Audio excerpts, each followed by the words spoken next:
Graça e a paz do Senhor estejam com todos, amém?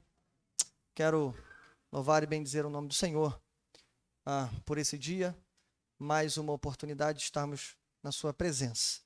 Também quero cumprimentar alguns visitantes que vejo aqui, Deus possa estar abençoando, sintam-se à vontade nessa humilde casa, esse não é outro lugar, senão a casa do nosso Deus. Quero também agradecer pelo empenho dos irmãos, rapidamente, desde o final de semana passado, em que nem eu nem David pudemos estar presentes, estávamos por motivo de trabalho, mas a igreja prosseguiu de uma forma maravilhosa. Acompanhei as duas mensagens, tanto Anderson pela manhã, pastor Costa à noite. Deus usou poderosamente os dois. Eu fui abençoado, mesmo que distante, e o Senhor continuou edificando a sua igreja. E também seu nome foi glorificado aqui, com certeza.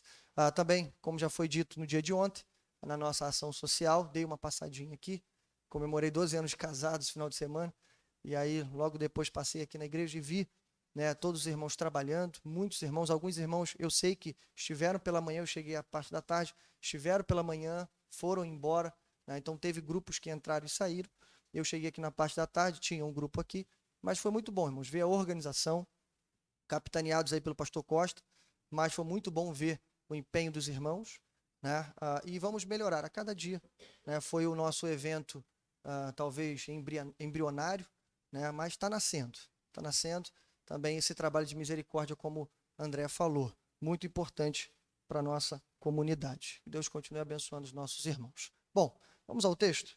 Quero te convidar a ler o texto que está no Evangelho de João, capítulo 5, versos 16 ao 30.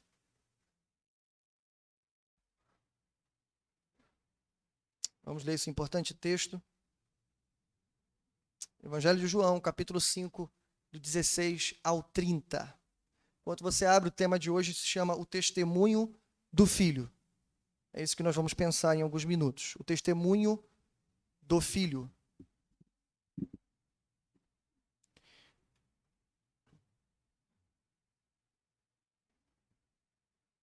Bem? Diz assim o texto. Então os judeus passaram a perseguir Jesus, porque ele estava fazendo essas coisas no sábado. Disse-lhe Jesus: Meu pai continua trabalhando até hoje e eu também estou trabalhando. Por essa razão, os judeus mais ainda queriam matá-lo, pois não somente estava violando o sábado, mas também estava dizendo que Deus era seu próprio pai, igualando-se a Deus. Jesus lhes deu esta resposta: Eu lhes digo verdadeiramente que o filho não pode fazer nada de si mesmo, só pode fazer o que vê o pai fazer, porque o que o pai faz, o filho também faz. Pois o pai ama o filho e lhe mostra tudo o que faz. Sim, para a admiração de vocês, ele lhe mostrará obras ainda maiores do que estas. Pois, da mesma forma que o pai ressuscita os mortos e lhes dá vida, o filho também dá vida a quem ele quer. Além disso, o pai a ninguém julga, mas confiou todo o julgamento ao filho, para que todos honrem o filho como honram o pai. Aquele que não honra o filho, também não honra o pai que o enviou. Eu lhes asseguro, quem ouve a minha palavra e crê naquele que me enviou, tem a vida eterna e não será condenado, mas já passou da morte para a vida. Eu lhes afirmo que está chegando a hora, e já chegou, em que os mortos ouvirão a voz do Filho de Deus, e aqueles que a ouvirem viverão. Pois da mesma forma como o Pai tem vida em si mesmo, ele concedeu ao Filho ter vida em si mesmo. E deu-lhe autoridade para julgar, porque é o Filho do homem. Não fiquem admirados com isto, pois está chegando a hora em que todos os que estiverem nos túmulos ouvirão a sua voz e sairão. Os que fizeram bem ressuscitarão para a vida, os que fizeram mal ressuscitarão para serem condenados. Por mim mesmo, nada posso fazer. Eu julgo apenas conforme ouço, e o meu julgamento é justo, pois não procuro agradar a mim mesmo, mas aquele que me enviou. Amém? Que Deus nos use e tenha misericórdia de nós nessa noite. Bom, irmãos, o tema, como eu disse, se chama o testemunho do Filho. Nós vamos falar hoje, basicamente, sobre Trindade, a maravilhosa, central, a mais importante doutrina da fé cristã, a doutrina da Trindade. Antes de iniciar, deixe-me citar um texto que eu tenho muito apreço por ele, já li algumas vezes. É um livro que se chama Deleitando-se na Trindade, de um pastor chamado Michael Reeves. É muito bom e quero recomendá-lo. Nesse livro, dentre tantas outras coisas boas, Michael Reeves lembra para a gente como que se deu o conflito entre Santo Atanásio e o famoso jovem Ário. Para quem não sabe, Ário foi pai de um movimento chamado arianismo, que tem os seus substitutos até os dias atuais, que entendem que Deus, nosso Pai, é Deus, mas que Jesus é uma criatura, assim como todas as outras criaturas criadas por Deus. É talvez alguém poderoso, alguém influente, mas não passa de uma mera criatura, também criada e feita por Deus. E, bom, Ário concluiu que a única forma de se entender Deus era por meio da filosofia grega, e ele conclui que Deus era nada mais do que o ser incausado, ou como ele chamava literalmente, inoriginado. Essa palavra difícil, mas que significa aquele que não teve origem, aquele que nunca teve uma causa antes dele, mas ele é o ser não causado. Partindo daí, então, Ário não podia entender que Jesus era Deus. Porque se Jesus é filho de Deus e procede do Pai, então Jesus tem uma origem, logo Jesus não pode ser chamado de Deus. É contra esse homem, brilhante, inclusive, não sei se você sabe, mas no concílio de Nicéia, gozava de maior parte dos apoiadores naquele concílio. Segunda coisa, o imperador à época era, pelos textos históricos, considerado ariano também. Então, Santo Atanásio, junto com outros bispos da igreja, que eram a minoria no concílio, lutaram contra essa heresia perniciosa, de dizer que Jesus Cristo não é Deus, e que Deus só há um, e que Jesus Cristo nada mais é do que um profeta, do que um enviado de Deus. Então, ali, naquele lugar, a estratégia de Atanásio consistiu basicamente nisso. Atanásio começou dizendo, o erro de Ário é que ele partiu do lugar errado. Ele parte da filosofia, enquanto deveria partir das escrituras sagradas. E Atanásio, no meio do concílio, ele vence o debate, inclusive com o argumento que eu vou dar aqui, dizendo exatamente o que eu vou dizer para vocês. Ele fala assim, temos que voltar para a escritura. E quando olhamos para a escritura, nós vemos o Filho de Deus testemunhando acerca de Deus. E aí ele diz exatamente o que eu vou dizer aqui. Abre aspas. Ele diz, é mais piedoso e mais preciso denotar Deus a partir do Filho e chamá-lo Pai, que nomeá-lo a partir de suas obras somente e chamá-lo inoriginado. Ele continua. O outro caminho para pensar a respeito de Deus é iluminado por lâmpadas, pavimentado com uniformidade, é Jesus Cristo, o Filho de Deus. Na realidade, esse é o caminho. É uma estrada que termina de forma bem alegre em um lugar muito diferente, com um tipo muito diferente de Deus. Como? Bem, apenas o fato de Jesus ser o Filho já diz tudo. Ser filho implica a existência do Pai. O Deus que revela é, acima de tudo, Pai. Esta é a identidade revelada por Deus sobre si mesmo, não criador ou soberano, antes e acima de tudo. Para quem não entendeu, o argumento de Atanásio é muito simples. Todos reconheciam isso, que Deus, além de criador e soberano, ele também era Pai. Mas ao invés de chamar Deus de Pai, Ário gostava da expressão vinda da filosofia, o inoriginado, aquele que nunca foi causado e que nunca teve origem. Atanásio chega a dizer, imagina você se ajoelhando e orando ao incausado. Ele vai dizer, não, eu me ajoelho e oro ao Deus Pai. E é assim, essencialmente assim, que Deus gostaria de ser chamado. E dessa forma, sim, ele foi conhecido. Deus Pai.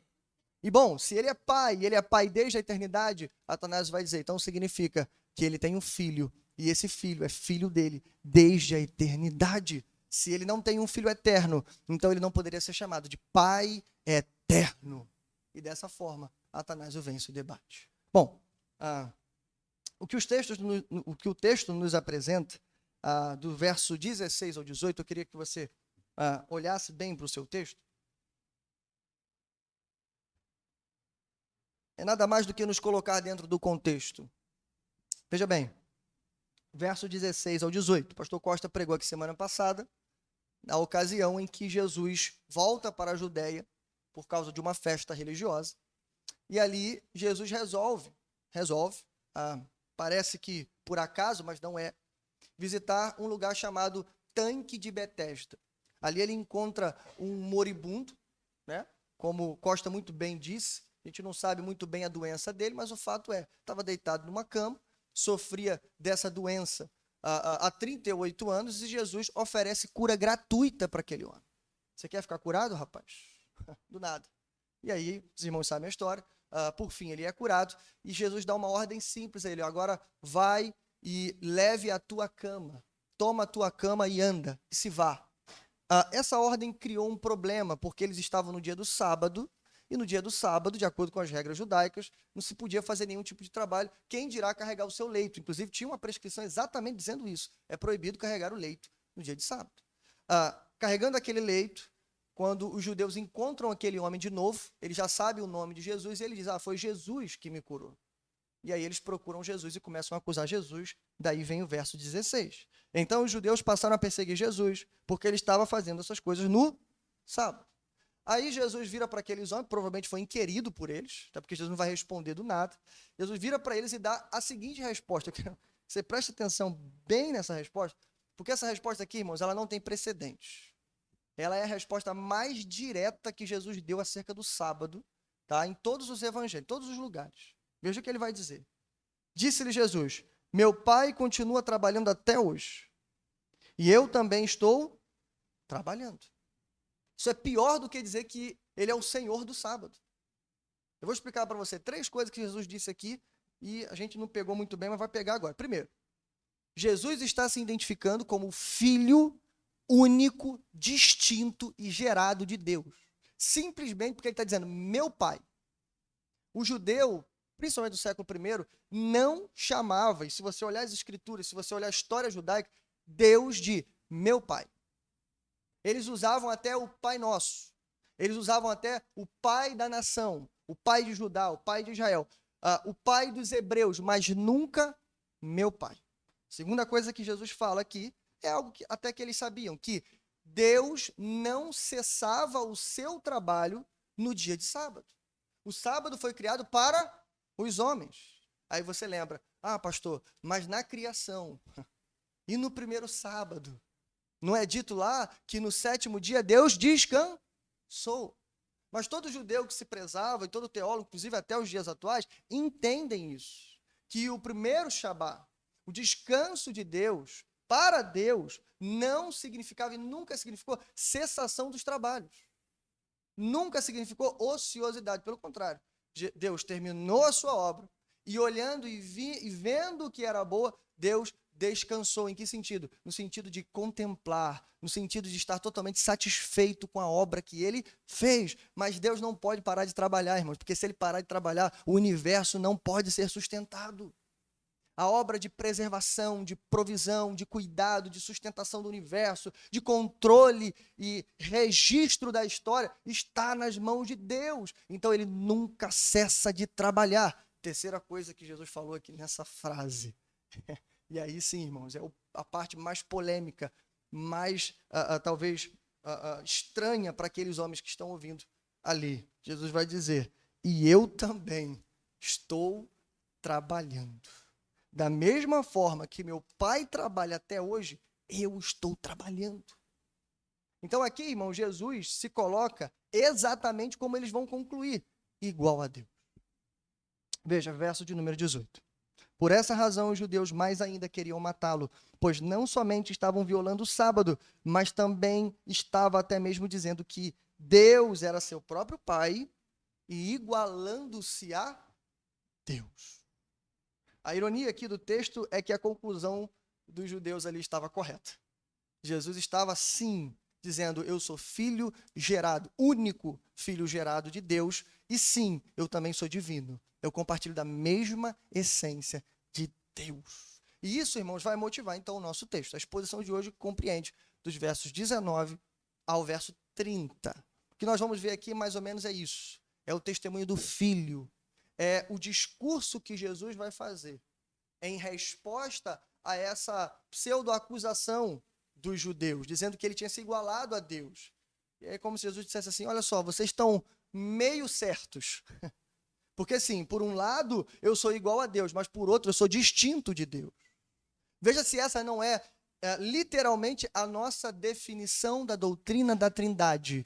Há um único Deus que subsiste em três pessoas distintas. Deus Pai, Deus Filho e Deus Espírito Santo. O que Jesus vai fazer nesses três argumentos que eu vou mostrar aqui é justamente explicar, dar para a gente, o primeiro vislumbre dessa doutrina que ainda seria criada, ainda seria cunhada pelos teólogos, mas que aqui é o primeiro discurso sobre a doutrina da Trindade. E veja, irmãos, veja, que privilégio, dita pela boca da segunda pessoa da Trindade. Então não é um apóstolo falando aqui, embora teria peso. Não é um pregador falando aqui, é o próprio Filho de Deus, Deus Filho, Jesus Cristo, nosso Senhor. Então, ouçamos o testemunho do Filho. Em primeiro lugar, o primeiro argumento de Jesus é mesmas obras.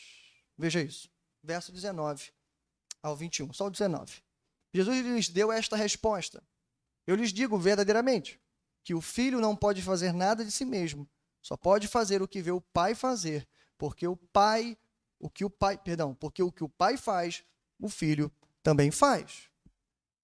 Em primeiro lugar, irmãos, já que a gente está falando de um ser divino e de que Jesus vai provar nesse discurso a sua divindade, além de mostrar como é que é o relacionamento da Trindade, parece estranho a gente começar digamos assim, uma defesa de divindade com a seguinte frase: o Filho não pode fazer. Parece estranho. Algumas pessoas, o imaginário popular funciona mais ou menos assim. Entendem que o ser divino, Deus, aquele que se compreende como Deus, ele tem um atributo específico. Ele precisa ser todo-poderoso, o El Shaddai, ou onipotente, como alguém diz. O problema não é isso, tá certo. Deus, por implicação, precisa ser todo-poderoso. O problema é a compreensão que a gente tem sobre isso. Eu já expliquei, mas explico de novo isso aqui. Veja, algumas pessoas entendem que para que Deus seja todo-poderoso, ele precisa fazer todas as coisas. E isso não é verdade. Deus não pode fazer todas as coisas, eu já expliquei, mas explico de novo. A própria Escritura vai dizer que, por exemplo, Deus não pode mentir. Segundo, Deus não pode pecar. Paulo vai explicar isso lá na sua carta para Timóteo, dizendo por quê? Porque ele não pode negar-se a si mesmo. Então, o ser divino não é o ser que pode fazer todas as coisas, mas é o ser que pode fazer todas as coisas que ele quer fazer. E o nome disso é soberania. Ele pode fazer tudo o que ele quer fazer. Diferente de nós não podemos fazer tudo o que queremos, mas Deus pode. Então, o ser divino funciona assim, ele pode fazer tudo o que quer. E aí vem Cristo, dizendo e abrindo o texto, dizendo, o Filho não pode fazer. Longe de Jesus estar dando aqui, ou enfraquecendo a sua divindade, Jesus está confirmando ela. De que maneira? Vamos continuar a frase? Ele diz, o Filho não pode fazer nada de si mesmo. Jesus está confirmando a sua divindade, provando a sua identidade.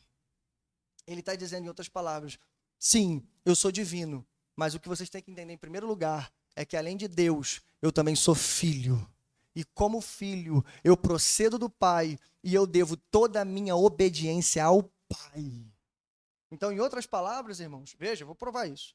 O que Jesus está fazendo aqui é reforçando a sua identidade, não enfraquecendo a sua divindade.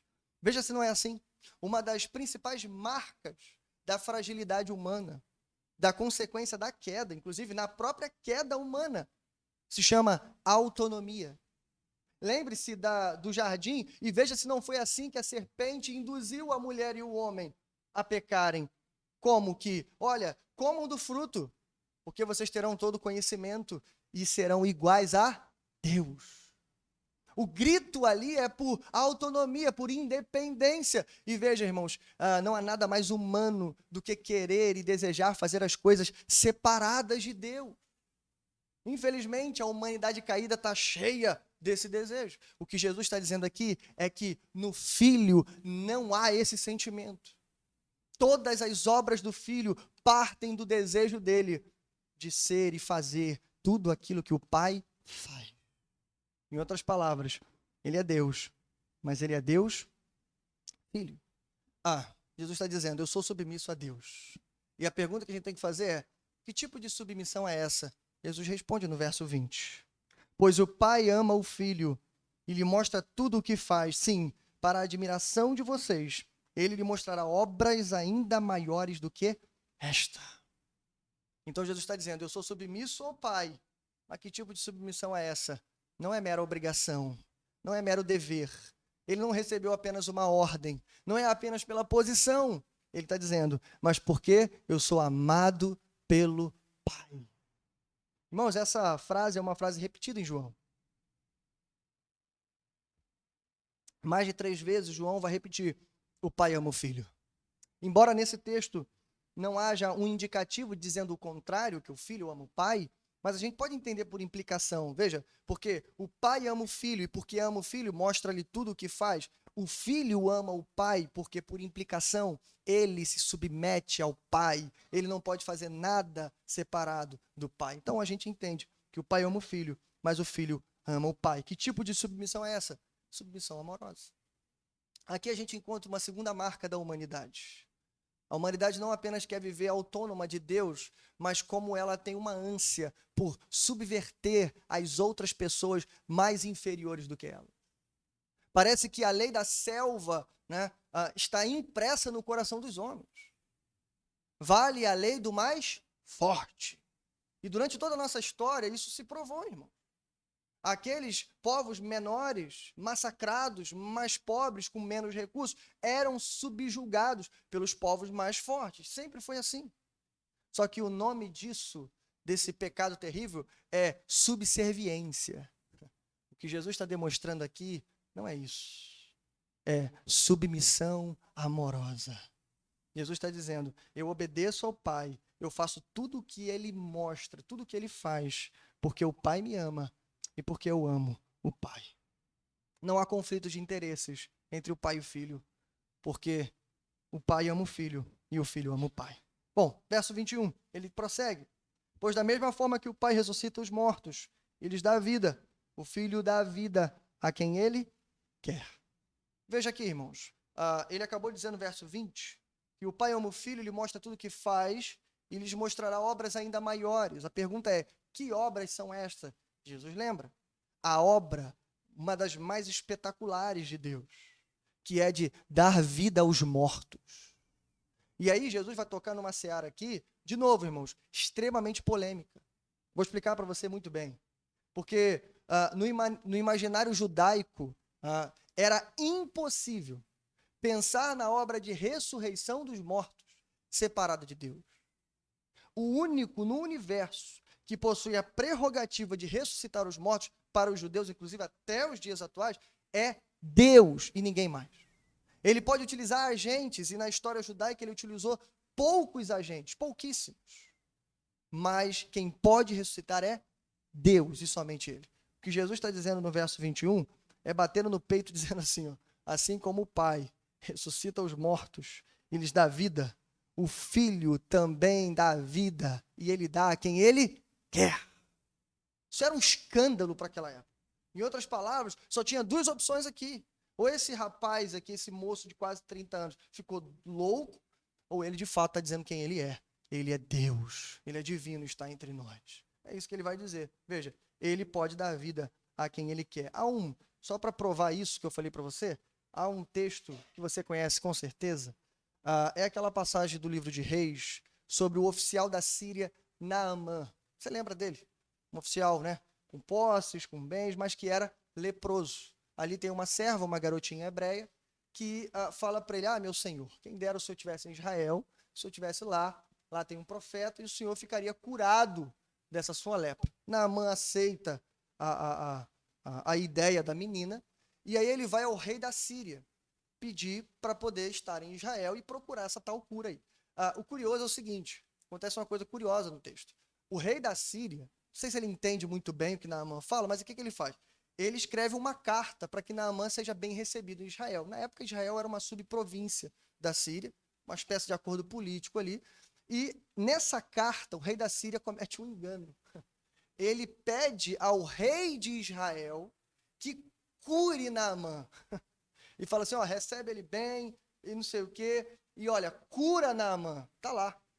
É tanto que quando Naamã chega em Israel e o rei de Israel lê a carta, ele toma um pulo da cadeira, ele se espanta. Inclusive ele chega a dizer até em guerra, ele fala assim, o rei da Síria está buscando uma ocasião contra mim, eu tenho poder para fazer isso. E ele diz uma frase emblemática para a gente. Ele diz assim, por acaso sou Deus capaz de conceder vida ou morte? Irmãos, o rei está certo. Ele não é Deus, mas não era ele que Naamã deveria procurar, mas o profeta de Deus que estava lá. Mas a verdade está aqui, irmãos. O poder de ressuscitar só pertence a Deus. Jesus, alguns milhares de anos depois, ou melhor, centenas de anos depois, está dizendo, eu posso dar vida a quem eu quero. Talvez alguém lembre, pastor, mas Elias ressuscitou um jovem, profeta Elias. Mas veja, Elias nada mais era do que o agente da graça de Deus, trabalhando e orando, implorando a Deus que ressuscitasse aquele jovem. Jesus não. O prólogo já lembrou. João capítulo 1, verso 4. E a vida estava nele. E esta era a luz dos homens. Ele, irmãos, não é apenas o agente da vida, mas ele possui vida em si mesmo. Bom, o que a gente prova e que a gente enxerga nesse primeiro argumento de Cristo é nada mais do que isso. As mesmas obras do Pai. O primeiro argumento de Jesus para aqueles homens é: vocês estão certos.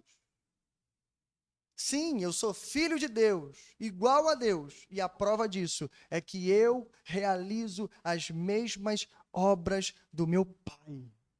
Mas mais do que isso, eu sou igual a Deus, mas também distinto dele. Porque ele é o Pai e eu sou o Filho. E como filho lhe devo submissão. Mas não é qualquer submissão, é submissão amorosa. Porque o Pai ama o Filho. E o Filho responde com amor a esse Pai. Segundo lugar, verso 22. O segundo argumento de Cristo é mesma dignidade.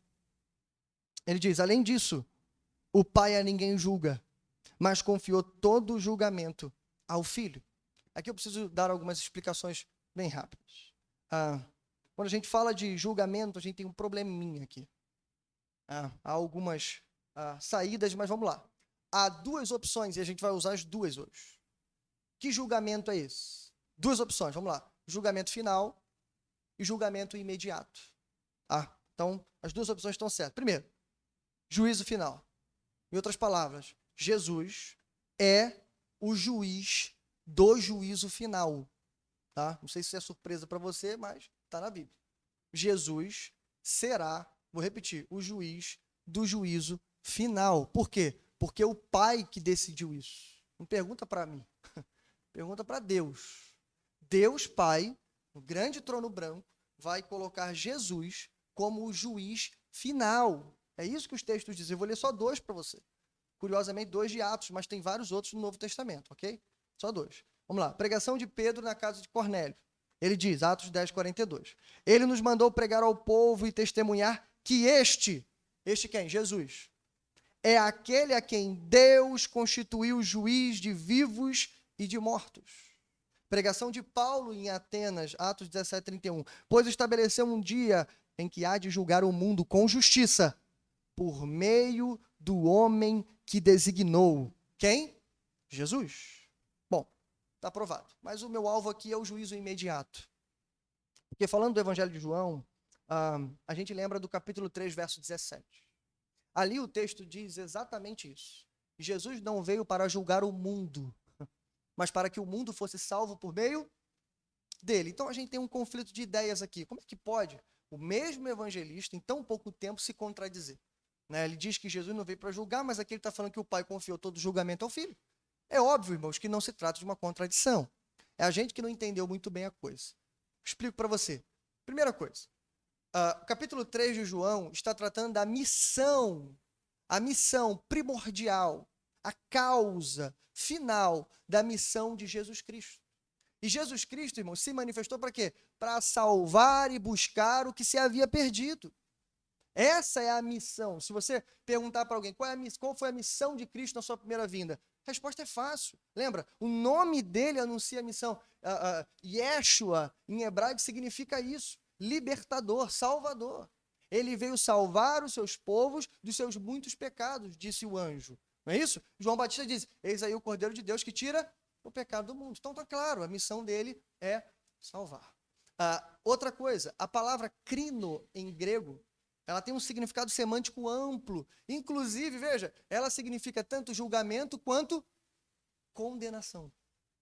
Por isso a NVI traduziu, e a melhor tradução para o capítulo 3 não é ele não veio para julgar, mas ele não veio para condenar o mundo, mas para que o mundo fosse salvo por meio dele. E aqui sim, aqui estamos tratando de julgamento. E esse julgamento imediato não se trata de um julgamento coletivo, mas um julgamento individual. Vai ficar mais claro quando a gente lê o texto. O próprio Evangelho de João vai clarear a coisa e mostrar como é que Jesus julgava quando ele estava aqui na terra. Como é que acontecia isso? Simples, irmãos. Quando ele abria a boca, o julgamento começava. Quando ele pregava, ali estava acontecendo o julgamento. Veja, capítulo 12 de João, 47, 48, diz assim: se alguém ouve as minhas palavras e não as guarda, eu não o julgo. Pois não vim para julgar o mundo, mas para salvá-lo. Há um juiz para quem me rejeita e não aceita as minhas palavras. Quem é esse juiz? Ele responde: a própria palavra que proferir o condenará no último dia. Então, de novo, ele não veio condenar o mundo, ele veio julgar. E o julgamento dele é por meio da sua pregação, que, ao ouvir, algumas pessoas, irmãos, eram salvas, libertas de seus pecados, se arrependiam, criam nele para a sua própria salvação. Mas outras, infelizmente, como o nosso próprio texto está mostrando, rejeitaram a mensagem. Algumas, como o nosso texto mostrou, e os judeus queriam matá-lo, perseguiram ainda mais. Então veja, alguns rejeitaram, outros se opuseram, e infelizmente, se rejeitaram um filho, serão rejeitados no grande dia do tribunal de Cristo. Bom, então, juízo final e juízo imediato. Essa é a obra que o Pai confiou ao Filho. Seguindo, verso 23. Aí ele chega ao segundo argumento. Para que todos honrem o Filho, como honram o Pai. Aquele que não honra o Filho, também não honra o Pai que o enviou. Irmãos, aqui é o segundo argumento. E como eu disse para você, é o segundo escândalo do texto. O primeiro foi o fato dele dizer que ele pode ressuscitar quem ele quer, inclusive, assim como o Pai pode fazer, obra exclusiva de Deus. O segundo é ele dizer isso aqui. Não sei se você sabe, mas a palavra honra, ela é equivalente à palavra glória. Honrar no texto bíblico, seja tanto no hebraico quanto no grego, significa peso de glória. É isso que a palavrinha significava. Não sei se você sabe, mas o valor das coisas naquela época era medido por peso. Ciclos de prata, talentos, enfim, era colocado numa balança e então o valor daquela coisa era determinada. Quando Jesus está dizendo que ele deve ser honrado da mesma forma que o Pai é honrado, ele está dizendo literalmente para você: eu tenho o mesmo peso de glória que o Pai tem. Então a única explicação cabível aqui é que ele é Deus. Deus encarnado diante de nós. É isso que ele está falando, para escândalo de todos. Então, primeira coisa, a honra do filho é equivalente à honra do pai. Segunda coisa que ele está falando, a honra do filho, irmãos, presta atenção nisso, não é opcional. Aqui a gente responde uma dúvida de muito crente. Tem muito crente que pergunta isso. E já perguntaram muito para mim. Pastor, mas aquela seita, aquela que vocês sabem qual é, né? Aquele determinado grupo religioso que segue o Antigo Testamento, que acredita em alguns textos, ou que produziu uma Bíblia um pouquinho mais diferente que a nossa, crê em Deus, assim como a gente crê e tal. Mas e Jesus? Aí a pessoa responde, não, Jesus é um profeta. Não, Jesus é o mestre da moral. Não, Jesus é um grande profeta, como disse, por exemplo, Maomé. Jesus é um profeta para a religião islâmica. Irmãos, presta atenção nisso. O que Jesus está falando aqui é, se não honra o filho, sabe o que significa? Então não honra o pai. Porque a maior manifestação de Deus na terra se deu através do filho. Lembra do argumento de Santo Atanásio? Não tem como conhecer a Deus se não for por meio do Pai. E a existência do Filho prova a existência do Pai. E a existência do Pai prova a existência do Filho.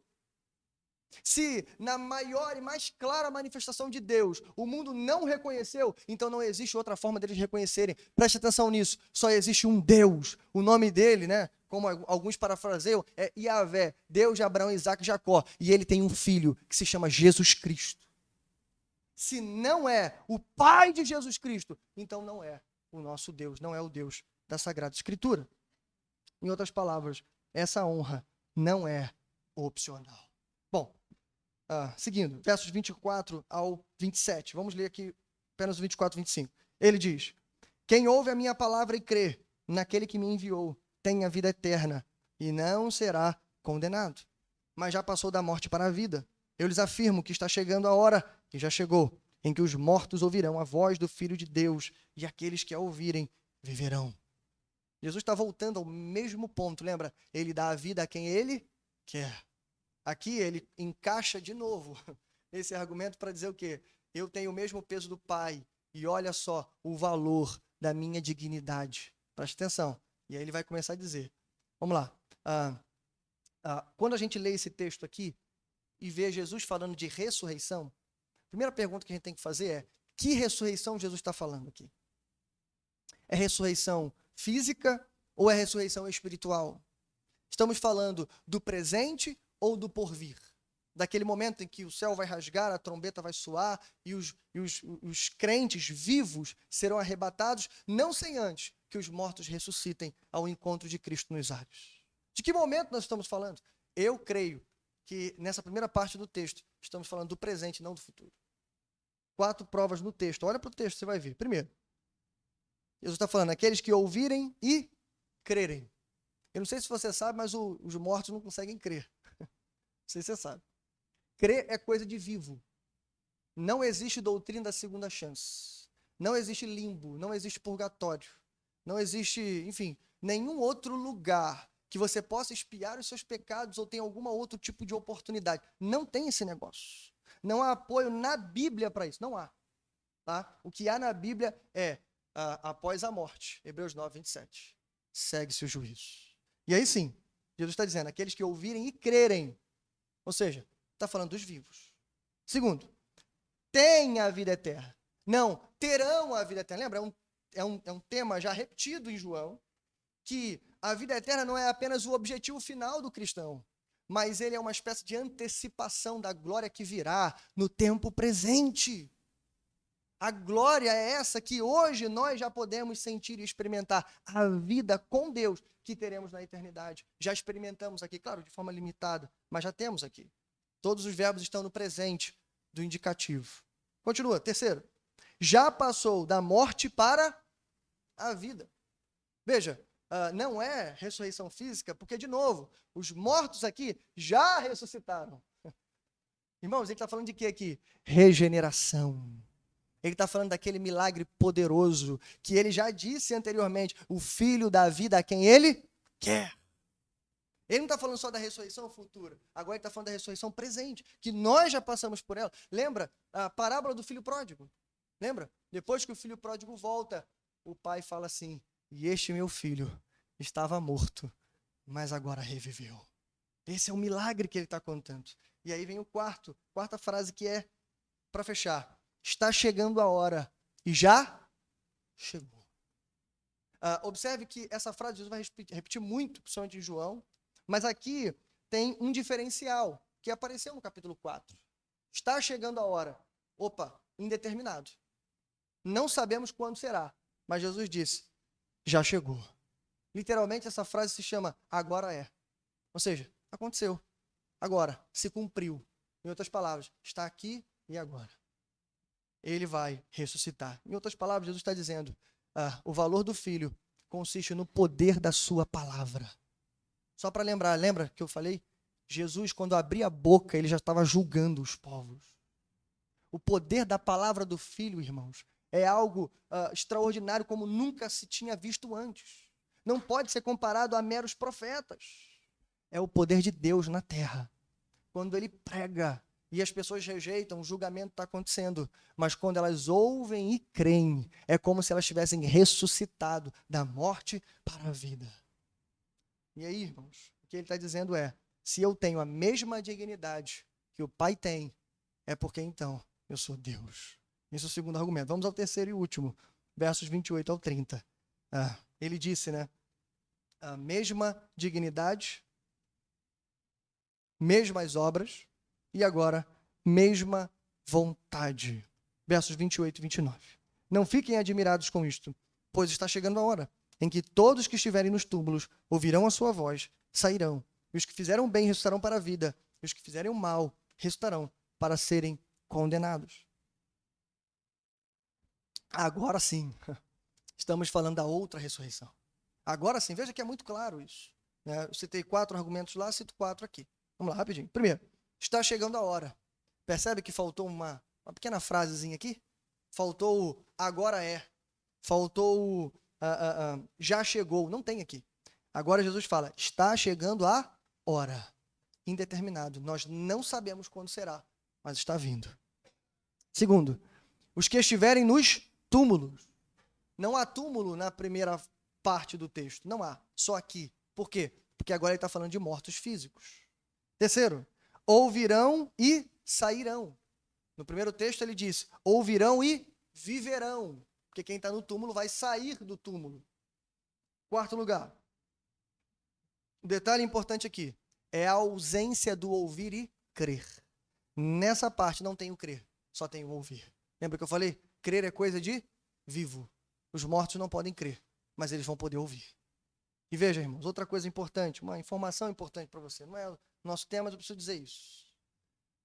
A Bíblia não fala, quando fala da ressurreição final, de 2 ressurreições separadas. Tá? Não fala. Você vê, temos mais um texto diante de nós, mais um. Olha só, que fala de uma única ressurreição final. O texto diz claramente, todos os mortos ouvirão e sairão dos túmulos, inclusive os ímpios. Alguém está ensinando aí fora que haverá uma ressurreição dividida em 2 partes. Não há apoio bíblico para isso. Eu disse, não é o nosso tema, mas vale a pena citar aqui. Está muito claro aqui. Eles vão ressuscitar, irmãos, simultaneamente. Aí o texto diz, os que fizeram bem para a vida e os que fizeram o mal para serem condenados. Ok? Então a gente está falando do quê? Da segunda vinda de Cristo.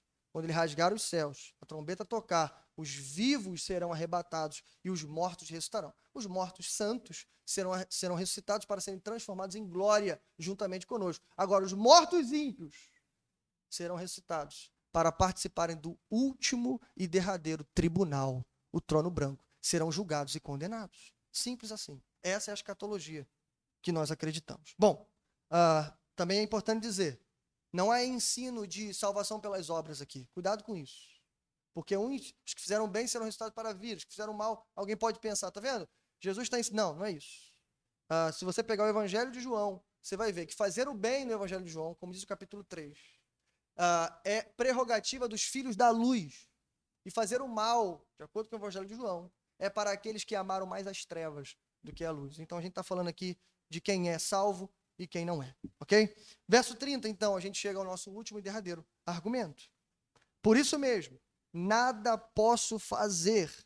Eu julgo apenas conforme ouço, e o meu julgamento é justo, pois não procuro agradar a mim mesmo, mas aquele que me enviou. Lembra que eu disse? Ele faz as mesmas obras que o Pai, ele tem a mesma dignidade e, por final, ele tem a mesma vontade que o Pai. Não há interesses conflitantes entre pai e filho.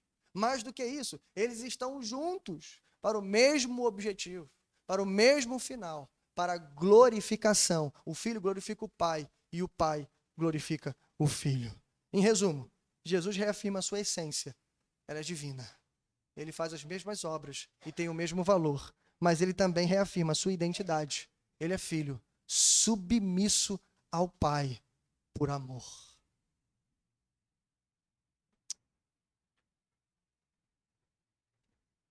Bom, encerrando nossa pequena reflexão, quando a gente olha para esse texto, a gente vê o testemunho do Filho aqui. Uma porta da eternidade é aberta e a gente enxerga não apenas uma defesa fria da divindade de Cristo, mas se você prestou atenção e de forma bem atenta, a gente pode ter um vislumbre do relacionamento que o Filho tem com o Pai e que o Pai tem com o Filho. E, irmãos, aqui eu separo um parêntese para dizer isso. Doutrina da Trindade não é matéria para a academia. Não é matéria para os inteligentes, como eu já ouvi. Não. Doutrina da Trindade é a vida da igreja. Não é opcional. Se você crê no Deus Trino, então você será salvo naquele grande dia. Se você rejeita o Deus Trino, você não será salvo. Segunda coisa, não só a nossa criação e salvação dependem ou dependeram da Trindade, mas como a nossa preservação e a vida cristã depende, dia após dia, da Santíssima Trindade. Não sei se você sabe isso, mas você nem consegue orar sem a Santíssima Trindade. Porque você ora a Deus Pai, em nome de Jesus Cristo, e pelo auxílio e pela intercessão do Espírito Santo. Porque é Ele que nos ajuda a orar. É Ele que conhece os mistérios ocultos de Deus e a vontade de Deus, e a nós comunica. E mais do que isso, Ele intercede em nós e por nós. Então a Santíssima Trindade deve estar presente na nossa devoção. Por isso, irmãos, estude mais sobre Deus Pai, Deus Filho e Deus Espírito Santo. Procure mais, se envolva mais. E aqui, veja o que a gente vai fazer agora no final. Olhando para o relacionamento do filho com o pai, o mínimo que a gente tem que fazer é aprender um pouco para melhorar o nosso relacionamento com Deus Pai, Deus Filho e Deus Espírito Santo. Eu tirei aqui pelo menos 3 lições muito rápidas para a gente aprender a partir desse texto. Primeiro, o amor exclui interesses conflitantes. Irmãos, que lição importante a gente aprender nesse texto. O texto abriu falando isso. O filho nada pode fazer de si mesmo. E no final ele terminou dizendo, o filho não faz nada que agrada a si mesmo, mas somente aquele que o enviou. Não há interesses conflitantes. O filho não tem um projeto diferente do pai e ambos estão se degladiando para que o projeto do outro vença em detrimento do outro. Não há isso. Você já conseguiu imaginar um relacionamento com interesses conflitantes? Não existe, não tem como sobreviver, talvez por um tempo. Imagine um casal que, noivo ainda, diga assim, eu quero morar nos Estados Unidos. Vamos botar aqui o noivo.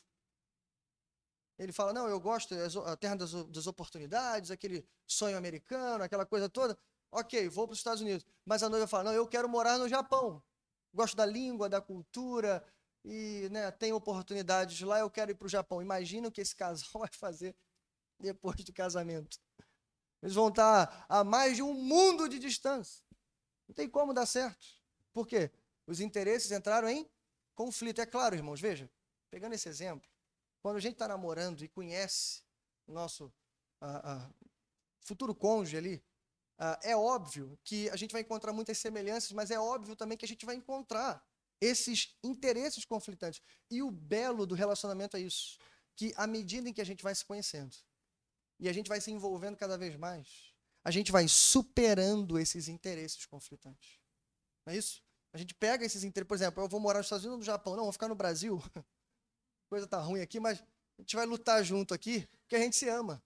Tá entendendo? A ideia é essa. Aí o amor parece que até aumenta. Por quê? Porque tinha um conflito, mas esse conflito foi superado pelo amor. E é justamente isso. O amor necessariamente exclui interesses conflitantes, ou deveria fazer. Veja, irmãos, eu não poderia falar de amor. Estou meio romântico, mas calma aí. Sem citar o maior poema de todos os tempos sobre o amor. 1 Coríntios 13, 4 e 5, diz assim, o amor é paciente, o amor é bondoso, não inveja, não se vangloria, não se orgulha, não maltrata, não procura seus interesses. Tudo sofre, tudo crê, tudo espera, tudo suporta. Dá vontade até de casar de novo. É isso, irmão. Foi eu que inventei isso. Se tem amor, então os interesses vão culminar juntos para o mesmo objetivo final. Aí, irmãos, a gente volta. Lembra que eu falei? A gente vai olhar para a Trindade, para olhar para o nosso relacionamento. A pergunta que a gente tem que fazer aqui é como é que anda o meu relacionamento com Deus Pai, com o Filho e o Espírito Santo? Será que as minhas vontades e desejos estão alinhadas com a vontade e desejo do meu Senhor? É claro, como eu falei, como qualquer outro relacionamento, em algum momento vai conflitar. E aí você, diferente do pai e do filho, né? Que são eternos e perfeitos, nós vamos conflitar. Em algum momento você vai se deparar com uma situação, com um projeto, em que o Espírito vai dizer no seu coração assim, ó, isso aqui está fora da vontade de Deus. Mas a oportunidade é muito boa, pastor. O dinheiro vai ser muito bom. Enfim, uma série de coisas envolvidas ali. Eu vou decepcionar pessoas. Mas se esse projeto estiver indo de encontro ao projeto de Deus, irmãos, não há dúvida. Não há tentação aqui. Se você ama o Pai, e se você é amado do Pai, naquele momento, o interesse é destruído. Porque o amor não busca os seus próprios interesses. Naquele momento você escolhe, eu prefiro a tua vontade do que a minha vontade. Foi exatamente isso que Jesus disse no capítulo anterior. A minha comida é fazer a vontade daquele que me enviou. E que isso também seja uma realidade na sua vida. Segundo lugar, que a gente aprende com Jesus aqui, é que o amor exige obediência. Outra característica fundamental. Jesus vai bater nessa tecla ainda no Evangelho. Mas aqui isso fica claro, porque o pai ama o filho se submete ao pai. João 15:10 tem aquela frase famosa, aqueles que me amam guardam os meus mandamentos. Em tempos em que amor e obediência são praticamente excludentes, Jesus Cristo está mostrando para a gente que, pelo contrário, além de não serem excludentes, presta atenção, um reafirma o outro, um fortalece o outro, um prova o outro, um materializa o outro. Porque como você pode amar a Deus se você não guarda os seus mandamentos? Imagine um casal, de novo, o exemplo do casamento. Imagina uma relação, um casamento em que eles dizem que se amam, mas que não há fidelidade, não há amor, não há carinho, não há submissão entre eles. Não há. Então não há amor. É isso que nós aprendemos aqui. Por falar nisso, de novo, casamento, veja que exemplo perfeito. Paulo vai olhar para o casamento e ver o exemplo de Cristo e a igreja, e olhar para Cristo e a igreja e ver um exemplo para o casamento. Efésios capítulo 5, você conhece de cor salteado, mas veja só. O exemplo da igreja que se devota a Cristo por causa do amor sacrificial. Olha só, verso 24 do capítulo 5 de Efésios. Assim como a igreja está sujeita a Cristo, também as mulheres estejam em tudo sujeitas a seus maridos. Aí você não precisa ficar desesperada. Por quê? Calma, mulheres. Calma. Por quê? Não é subserviência, é submissão. Aí olha o 25. Maridos, amem suas mulheres, assim como Cristo amou a igreja e entregou-se a si mesmo por ela. Em outras palavras, é submissão amorosa. Porque uma mulher vai amar se submeter ao marido que a ama a ponto de entregar a sua própria vida por ela. Da mesma forma, a igreja ama obedecer o seu Cristo que entregou a sua própria vida por ela. Em outras palavras, irmãos, a nossa obediência está fiada no amor de Cristo Jesus na cruz do Calvário. O amor exige obediência. Terceiro e último lugar, aprendemos com Cristo aqui, que o amor exige louvor. Outra coisa curiosa era pensar num relacionamento em que não há palavras de afeição, em que não há palavras de carinho, de afeto. Imagina, irmãos, pelo contrário, eu sei disso, que alguns casamentos e alguns relacionamentos, infelizmente, passam por momentos terríveis de crise e que as pessoas ali, ao invés de viverem, os dois, né, de viverem um momento de paz, vivem um momento de guerra. Coisa totalmente estranha a Sagrada Escritura. Estranha a vida com Deus e com a sua amada esposa, porque a própria Bíblia vai dizer para tratar a mulher como vaso mais frágil, e não só isso, temos que amar o próximo como a nós mesmos, e não há próximo mais próximo do que o nosso cônjuge. E aí, ao invés de amar, você maltrata. Ao invés de controlar a sua língua, você desfere palavrões, impropérios, coisas de baixo calão, enfim, coisas vergonhosas. Que isso não aconteça no nosso meio. Mas voltando, irmãos, veja, o amor, pelo contrário, ele exige louvor. Se não há elogio, se não há louvor, se não há demonstrações de afeto todos os dias, significa que a gente não ama. Em outras palavras, lembra, Jesus coloca ali em peso de igualdade a honra do pai com a honra do filho, e ele termina dizendo, quem não honra o filho, não honra o pai. Então, só para lembrar, não é opcional. Honrar o pai, honrar o filho e também o Santo Espírito não é opcional. E eu termino com essa pergunta, será que temos louvado, honrado, exaltado e glorificado o nosso Senhor? E deixa eu terminar usando as palavras do próprio texto, dizendo, irmãos, nós temos motivo de sobra de louvar o nosso Senhor. Não apenas porque Ele nos criou, não apenas porque Ele estava presente com Deus na criação, mas sobretudo, irmãos, porque um dia Ele bradou em nossos corações. Um dia estávamos mortos em nossos pecados e delitos. Um dia estávamos trancados dentro do túmulo do nosso próprio coração, gelado, frio. E como eu disse, irmão, a voz dele é tão poderosa que algo que parece impossível acontece. Até os mortos ouvem a sua voz. E um dia isso aconteceu conosco. Um dia, nessa visão de podridão espiritual, de morte, de fedor cadavérico, ele bradou, irmão. Assim como ele vai fazer representativamente, lá no capítulo 11, dizendo, venha para fora. Não importa se está fedendo, não importa se foi 4 dias, não importa o estágio da morte. Se ele bradar, o morto tem que sair. E isso aconteceu conosco. E se aconteceu, o amor exige louvor. Então louve ao Senhor. Fique de pé, vamos estar orando para a gente encerrar esse momento. O Senhor coloque essa palavra no seu coração. Oremos. Pai nosso que estás nos céus, bendito e exaltado, Senhor, é o teu nome. Obrigado, Senhor, mais uma vez pela tua palavra. Poderosa, Senhor, e eficaz como é. Mais penetrante do que uma espada de 2 gumes, Senhor. Que penetra até a divisão de alma e espírito, dividindo, Senhor, intenções e pensamentos do coração. Ninguém, Senhor, nenhum ser humano, por mais habilidoso e inteligente que seja, pode penetrar tão fundo como a tua palavra penetra. Mas assustado pela tua palavra, eu descubro que ao passo em que pregamos a tua palavra, o julgamento acontece ou a ressurreição acontece. Só há 2 efeitos possíveis quando a palavra de Cristo é pregada. E eu oro, Senhor, para que essa noite tenha sido noite de ressurreição. Noite de renovação, de restauração, Senhor. E essas perguntas fiquem em nossos corações também. Se há, Senhor, em nosso meio, interesses conflitantes, Senhor. Se há projetos surgindo em nossos corações que conflitam, Senhor, com a tua palavra, com os teus mandamentos, isso significa que nós não te amamos. E se nós não te amamos, não te louvamos. E se não te louvamos, naquele grande dia, seremos condenados. Então tem misericórdia de nós, Senhor.